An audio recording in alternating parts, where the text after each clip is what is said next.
Hello you guys, welcome back to another park guide. Today we are talking all about Disney's Hollywood Studios.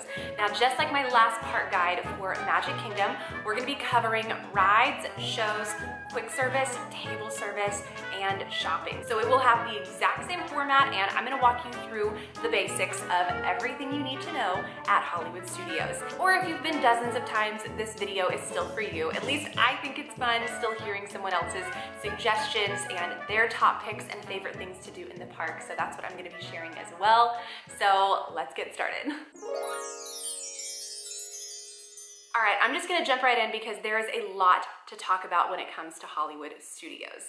So this park in particular is one of my favorites, but it can be a little confusing if it's your first time there. So I'm gonna pop up a map of the park so we can talk about kind of the layout and my strategy when it comes to where to go first, because again, it doesn't quite make sense when you look at it just from a standpoint when you walk in the park. So we're gonna zoom out a little bit and I'm gonna show you what I would do. So there are actually 9 lands to Hollywood Studios, and I'm just gonna read these off so I don't miss a single one, but you can follow along here on our little map. But right when you walk in, you are on Hollywood Boulevard. You have Sunset Boulevard kind of off on its own.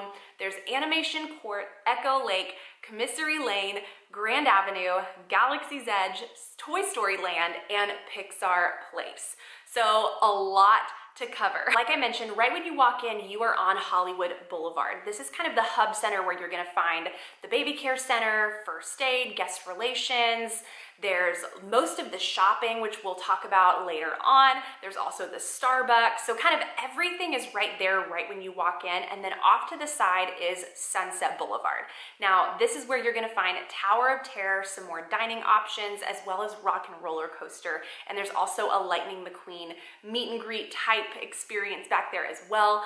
But that is kind of what's off to the side there, and it's basically a dead end. So I recommend finishing your day on Sunset Boulevard as compared to starting your day there, just because you'll have to backtrack. But that's really what the front of the park consists of. Now, as you continue going straight, you'll get into kind of the main area of the park, the main center area. Now, what I love is that Toy Story Land and Galaxy's Edge actually connect in the very back of the park now. So it makes it a little more seamless to do a full loop around the park. That wasn't always the case. So this is what I would do when it comes to planning out my day at Hollywood Studios. Starting with the first category, rides, what I would basically do is walking into the park, depending on what the line looks like, I would either start or finish with Mickey and Minnie's Runaway Railway. Now, because this is a newer attraction, the wait time is gonna stay pretty high consistently throughout the day, but if it's something that you would want to rope drop, that's an option, but I'm just gonna kind of play it by ear when it comes to the wait time at that one. From there, I would loop around and head straight back to Toy Story Land. Now, Toy Story Land has a couple of my favorite attractions, one of them being Toy Story Midway Mania. This one is so much fun, and we actually brought our baby on this ride with us. Andy just held on tight and she loved it, and it's absolutely possible. The next ride I would head to, again, depending on the wait time, would be Slinky Dog Dash. Now, this is another one that the wait time is gonna stay pretty high consistently throughout the day, so I would just play that by ear. There's also Alien Swirling Saucers, not necessarily up my alley, but it is a really fun one. From there, I'm gonna loop back into Galaxy's Edge. Now, Galaxy's Edge, you could really spend a full afternoon, a full day back there. I mean, there is so much to see. It's so immersive. It's absolutely incredible. There are 2 main attractions back there. You have Smuggler's Run on the Millennium Falcon. There's also Rise of the Resistance. And I will say, if you had to pick one and you were on a time crunch, Rise of the Resistance every time. In my opinion, it is the best attraction out of all of the Disney parks. So make it number 1 on your priority list because it is phenomenal and it's absolutely worth maybe paying a little bit extra to get on that ride. It's just amazing. So those are the two main attractions back in Galaxy's Edge. And from there, I would loop back and head towards the main hub section of Hollywood Studios. I typically tend to skip Star Tours. This is actually separate from Galaxy's Edge, but again, it's just a ride that's not necessarily up my alley, but I know a lot of people love it. So that's another attraction that you're gonna walk right by as you're headed back towards that main hub section of the park. And then from there, I would head back, like I mentioned, to Sunset Boulevard and finish up the day at Rock and Roller Coaster and Tower of Terror. So that is kind of how I would do the rides specifically. And moving on to shows, because I wanted to keep this its own category, but I definitely would factor in shows along the way, and let's dive into that category. So Hollywood Studios is known for all of its amazing shows. I mean, of course it's themed to Hollywood, so you wouldn't expect anything different, but the shows are incredible and there are so many options. So starting on Sunset Boulevard, one of my favorites is the Beauty and the Beast show. Now this is an outdoor amphitheater style show. It is covered, but it's really, really sweet. It's always gonna be a favorite, a classic. I love that show.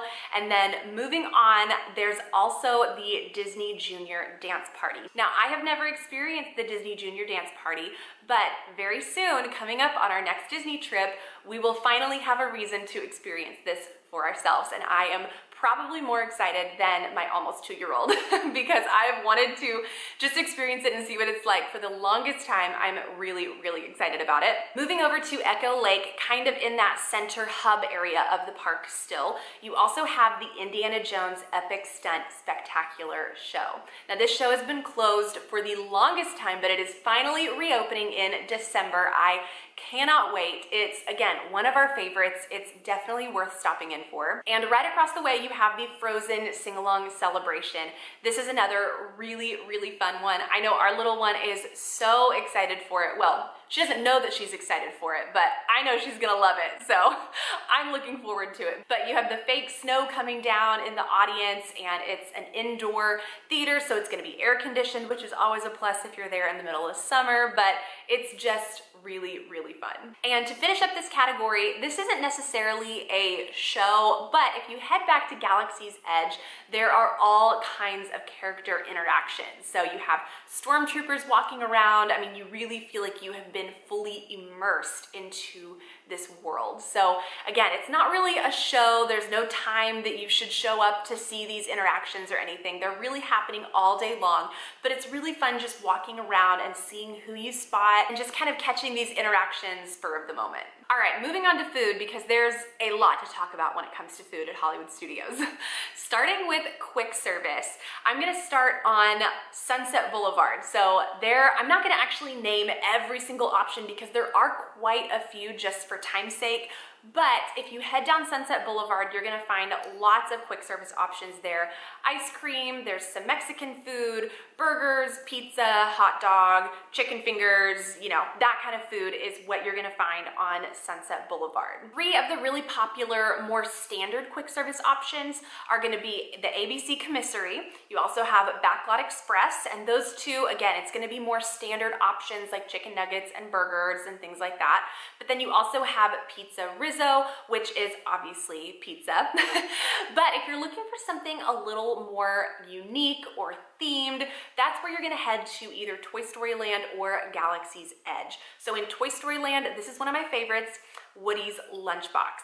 Now their food is really, really fun. It's themed to Toy Story Land, and you have some really fun options there. So that's where you're gonna find something that's a little more unique than just your standard chicken nuggets and burger. And then heading back to Galaxy's Edge, you have Ronto Roasters, but you also have Docking Bay 7, which that is probably gonna be the best quick service option in Hollywood Studios, especially if you are looking for something a little more unique, something more, again, than chicken nuggets and burgers, and you want something maybe on the healthier side or something a little more higher end than a burger. I wouldn't say the location itself is high end, but the food is gonna be a step up from a burger, if that makes sense. So really great food options back in Galaxy's Edge. And to finish up this category, I thought I would end with a few places that are more appetizer drink type spots. They're not necessarily a quick service or a table service spot, but I'll just throw them in here. So you have Baseline Tap House, which is one of my favorite spots. You're gonna find beer and wine, and they have a really yummy appetizer list, so that's a really great option. And then heading back into Galaxy's Edge, there is Oghs Cantina. Now they're known for their specialty cocktails, and this is such a fun experience. They also have plenty of non-alcoholic options as well, so it's a really fun spot to bring your whole family. Don't feel like you can only sit at the bar and it's for adults only. You can totally bring the kids. It's a whole experience in and of itself. Highly recommend getting a reservation for this place, even though it is just drinks and appetizers. Definitely get a reservation, but it's worth it. It is so cool in there. Moving on to table service restaurants. Now, there are 5 sit-down restaurants at Hollywood Studios, so I'm just gonna mention all of them. Starting out, we have 50s Primetime Cafe. Now, this restaurant is themed as if you are in a 1950s kitchen and you have a family member who is serving you at your table, reminding you to keep your elbows off the table and just kind of those playful jokes, but it's a really fun experience and the food is really great here. It's just Southern home cooking, really great food, and again, the theming is so incredible. Moving on to the Sci-Fi Dine-In Theater, this is another one that has a really fun theme to it. It's as if you are in a drive-in movie, and so your table is an actual car and you're sitting there in front of the big screen watching some old-timey film, and it's a really, really fun experience. And the food is really great as well. It's, I would say, more standard, more basic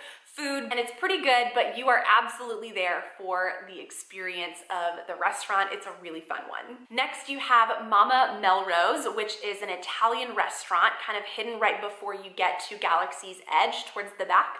But again, this is another one that's pretty good. I would say the Italian food is pretty average. I wouldn't say it's anything to go out of your way for, but it's also not horrible at the same time. If you're really wanting a sit-down table service meal for lunch or dinner, this is a good option and you can typically find reservations for it pretty easy. Next is Hollywood and Vine, and this is a family-style buffet meal, and it's a character meal, which is so fun. It's actually the only character meal option at Hollywood Studios. You're able to meet Mickey and Minnie and friends, and it's themed to the season. So you have Minnie's Christmas time special experience, you have a Halloween themed one, springtime, summer. So it's really fun depending on what time of year you're there, but I've yet to dine there. We do have a reservation for an upcoming trip to experience it for the first time. I'm really, really excited, but I've heard amazing things. I've heard the food is actually incredible there, so I'm really excited to try it out. And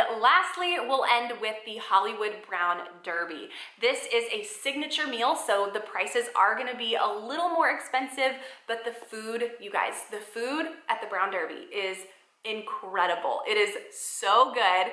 But if you are looking for something a little more affordable, but you really want to experience the Brown Derby, their Cobb salad is what they're known for, and it's not quite as expensive as a filet or the salmon or something like that. So it's a really good excuse to get into the Brown Derby and try their Cobb salad, and maybe not spend quite as much, but it's so, so good. I have noticed that their lunch is a little more laid back, a little more casual than their dinner. So if you do have small kids and you're wanting to try out the Brown Derby, lunch may be a really great option that's a little less pressure than dinner may feel. At least I enjoy that, not having the pressure of a screaming toddler at a fancy dinner, and lunch is a little more laid back. So definitely worth trying out. I will mention too, they have an outdoor lounge area that is walk-up only. So if you don't have a reservation or you just decide spur of the moment that you want to try it out, you can actually walk right up to that lounge area outside and grab a drink, or you can try something from their full menu. So it's a great way to try out the Brown Derby without a reservation. And lastly, let's end with shopping. Now, I mentioned at the beginning of this video that most of the shopping you're gonna find is on Hollywood Boulevard,